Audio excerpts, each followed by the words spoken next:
that point. I think it's a fair point. Neil's made that point. Do you think there is enough quality for 14 teams? The last time we had 14 teams was the year that London were basically a joke and Bradford got relegated from a points deduction as well, didn't they? Yeah, I mean, to be fair, we'd have got relegated without the points deduction. But they weren't uncompetitive, is what I'm saying. No, we were. I think we won. I think we won 6 or 7 matches that year. Yeah. So most of those after we'd been relegated, which was funny. But anyway, I don't necessarily agree with dilution in player pool. I think I'm a firm believer that there are opportunities for players that are potentially not necessarily playing in Super League right now. I think there are players who, if the opportunity was there and the money was there, that they would take the opportunity to go full time. I do think that there is the quality in player there. Now, I'm not saying that every team can be full of Alex Walmsleys and come out of the Championship that way. I'm not saying that there's 300 Alex Walmsleys in the Championship, because there's not. But there are players who can make that step up. At the same time, I think there are young players in academies, etc., who can, with the opportunity, do a good job in a professional environment. So you're going to sit there and say, whether it's a 14-team league, you're going to have stratospheres, aren't you? But you have that now. You've got a top 3, and then you've got a middle, and then you've got a bottom.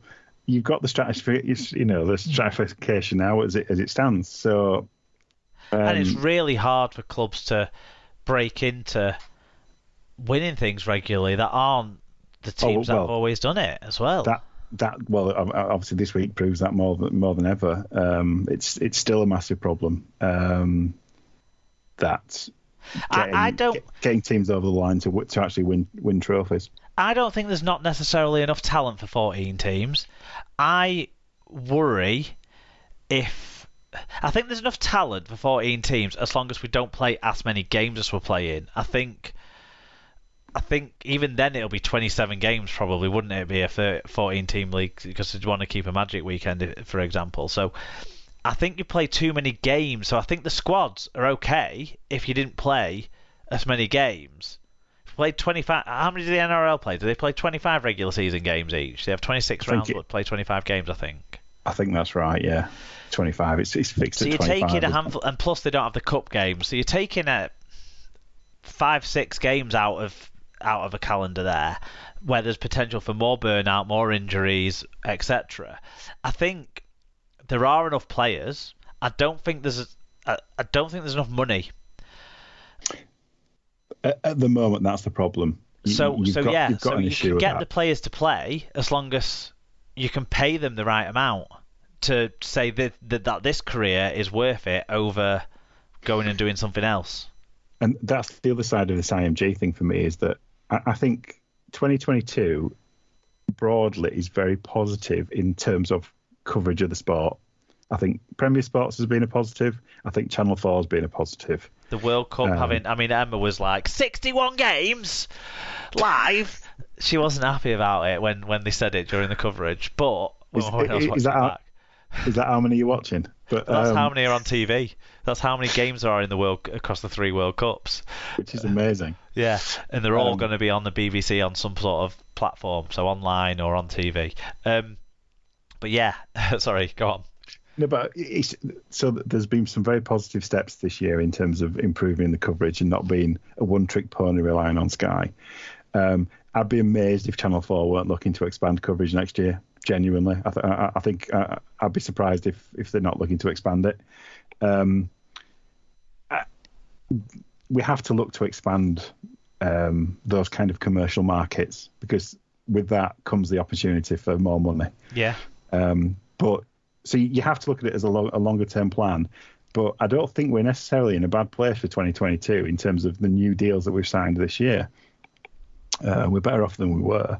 And hopefully IMG will be able to help us to kind of increase that and increase the kind of profile, and help drive some of those more commercially centered deals that need to be on the table to get us over the line with 13 or 14 for full-time, commercially viable teams.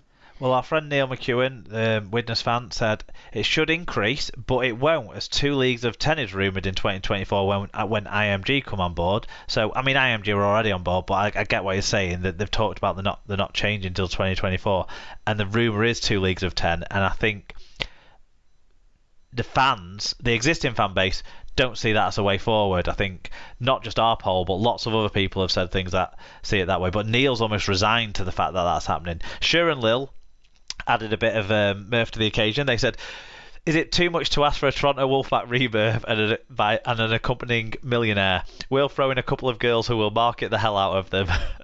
And Nicholas Mew, the Canadian Rugby League spotter, who's also on that on the Dockhouse Rugby Show with me, he said, absolutely go to 14 teams. Actual expansion, not just merely changing the faces at the top table.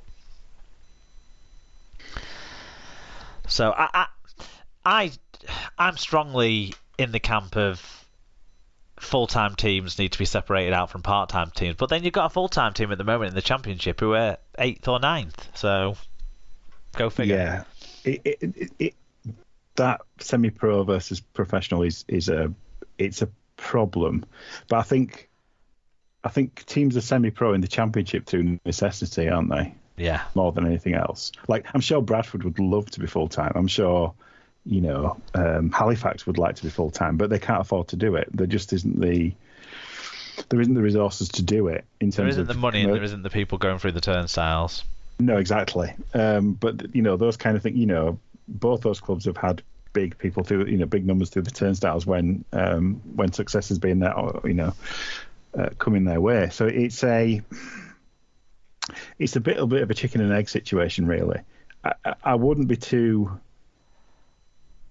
negative about the current situation, really. I think 2022 has seen a lot of progress with things, and we just need to build on it. But we just need to remember that actually, I think run before you can walk as well. Don't just put teams in because they look like they're a cut above the teams that are around them. Because Lee demonstrated last year, and like we've sort of alluded to, they can't bring all these Aussies into the Super League. They're not allowed. That back line had one player that wasn't an overseas quota player in it, didn't it? That back five.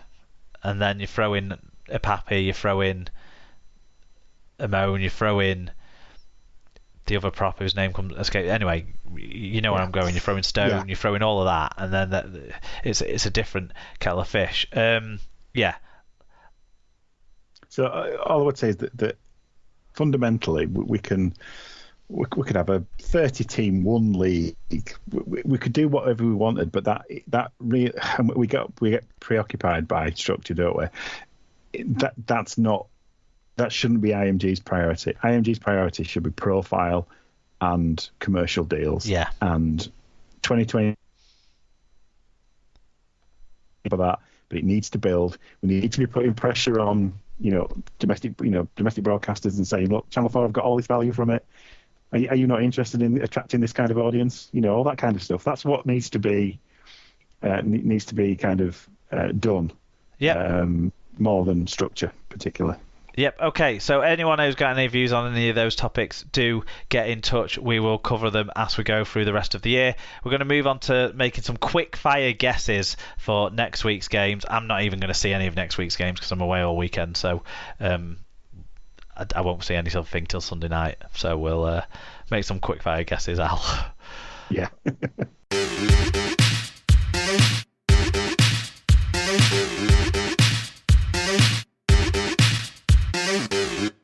Predictions time, Alan. Round 14 of Super League starts on Friday night. No Thursday night game after the Cup final. Friday night, 7:30pm down in the south of France. Catalans host Cup final runner-up Huddersfield. Do you think Huddersfield can bounce back?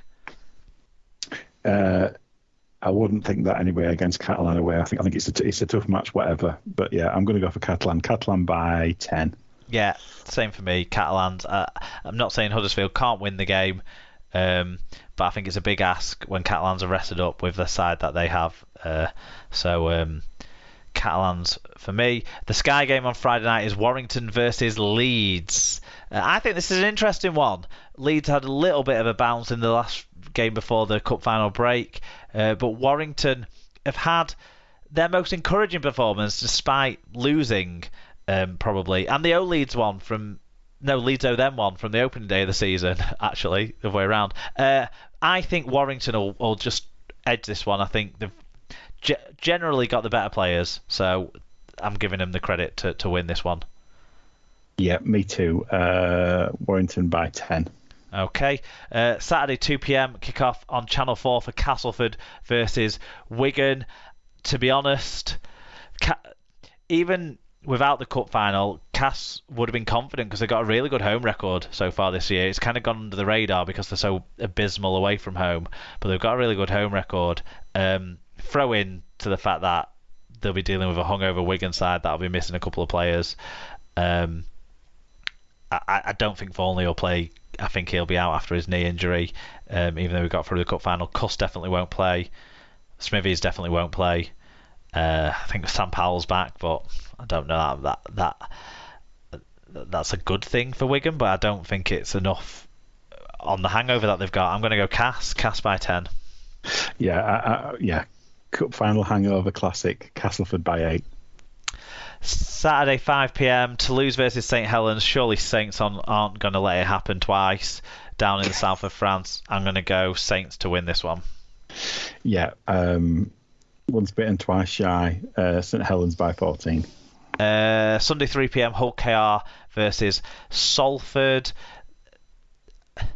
Hull KR have needed this break. They've definitely needed this break, but Salford went into the break with some positivity. I'm going to say Salford with what looks like a fit and firing left edge that I think will trouble any teams, and a really good halfback combination against Hull KR, who might have Mikey Lewis back, but I still think they're scratching a bit for creativity at the moment. So I'm going to go Salford in this one. Yeah, everything tells you that KR is going to lose this one, but I'm going to pick them by 2. Good stuff. Also Sunday at 3 p.m, Wakefield versus Hull FC. Hull FC are clearly the better side, so I'm going to tip them to win this one. What about you? Yeah, can't disagree. Hull by 10. Okie dokes. Some St Helens news. Let's just roll through these quickly. Probably in other weeks we would have talked about these a lot more, but to be honest, they're just news stories at the end of the day. St Helens prop Matty Lees has signed a 3-year contract extension to stay with the reigning Super League champions. Ass has fullback Jack Wellesby. He's signed a new contract that'll keep him at the club until 2025. And then finally, Sione Matautia has triggered a 1-year extension to his contract with Super League champions St Helens. So a good trio of re-signings there, especially those two young players that are kind of the core of what they want to be doing over the next few years, aren't they? Yeah, definitely. A little bit of stability, as to be honest, has been the case at Saints for quite a few years. In terms of some news at Cass, so Cass Tigers hooker Kane Robb has signed a 2-year contract extension, and Cass have allowed centre Jake Mamo to return to Australia for a period of compassionate leave. He'll miss next week's home game against Wigan on the 4th of June and the 12th of June trip to Toulouse the following week. Yeah, I wish Jake and his family, I'm not sure of the circumstances, but wish Jake and his family the best in what clearly is something that they're having to go through. Jimmy Kine also signed a new 1-year extension at Hull KR. Nathan Peets is back in Super League. He's signed for Toulouse. He has been playing in the French Elite League, so is not too much of a culture shock for him. He's signed a deal with them until the end of 2023, so 1.5-year deal. And staying in France, France international Jordan Desaria has signed a new 2-year deal with Catalan Dragons. I think he's earned that, hasn't he, this year? Apart from that situation in the Wigan game where he got himself suspended, he's been fantastic. I knew you were going to reference that. Yeah. Yeah, well, you got to call out the balance, but yeah, no, that's fair enough. Salford prop Alex Gerrard has signed a new 2-year deal with the Red Devils, and she'll be pleased about that. Yeah, she will be, won't she? And Catalans have signed goal-kicking Tonga international Sio Siua Takiyaho on a 2-year deal with an option of a 3rd year from next year. So I think we already knew that one was bubbling away couple of other deals that have been suggested as well is Jacob Miller to Cass,